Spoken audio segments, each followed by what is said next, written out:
ராகுல் ஒரு சாதாரண கிராமத்து இளைஞன். அவனுக்கு கிரிக்கெட் விளையாடுவதில் மிகுந்த ஆர்வம். ஆனால் அவனது கிராமத்தில் சரியான வசதிகள் இல்லை. மைதானம் இல்லை, பயிற்சியாளர் இல்லை, நல்ல பந்து மட்டைகள் கூட இல்லை. ஒரு நாள் அவனுடைய ஊரில் ஒரு பெரிய கிரிக்கெட் போட்டி விளம்பரப்படுத்தப்பட்டது. ராகுல் உடனே அதில் பங்கேற்க முடிவு செய்தான். ஆனால் அவனது நண்பர்கள் சிரித்தார்கள். நீ எப்படி விளையாடப் போகிறாய்? உனக்கு பயிற்சி கூட இல்லையே. ராகுல் கவலைப்படவில்லை. தினமும் காலையில் 4 மணிக்கு எழுந்து வயல்வெளியை தனது பயிற்சி மைதானமாக மாற்றினான். மரக்கிளைகளை மட்டையாகவும் கற்களை விக்கெட்டாகவும் பயன்படுத்தினான்.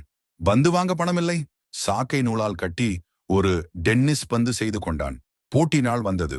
ராகுல் தனது கையால் செய்த உபகரணங்களுடன் விளையாடினான். முதலில் எல்லோரும் அவனை கேலி செய்தனர். ஆனால் அவனது கடின உழைப்பும் தந்திரங்களும் எல்லோரையும் ஆச்சரியத்தில் ஆழ்த்தின. இறுதி முறையில் அவன் 6 ஓவர்களில் 50 ரன்கள் எடுத்து 3 விக்கெட்டுகளை வீழ்த்தினான். அவனது ஊருக்கே முதல் பரிசு கிடைத்தது. அன்று அவனை கேலி செய்தவர்கள் கூட அவனை பாராட்டினார்கள். கதையின் முக்கிய பாடம்: வசதிகள் இல்லாததால் தான் வெற்றி கிடைக்காது என்று நினைக்காதே. முடியாது என்று சொல்பவர்கள் உன்னை போல் முயற்சி செய்யாதவர்கள்தான். ராகுல் இன்று ஒரு மாவட்ட அளவிலான கிரிக்கெட் வீரர். நீங்களும் உங்கள் கனவுகளுக்காக போராடுங்கள்.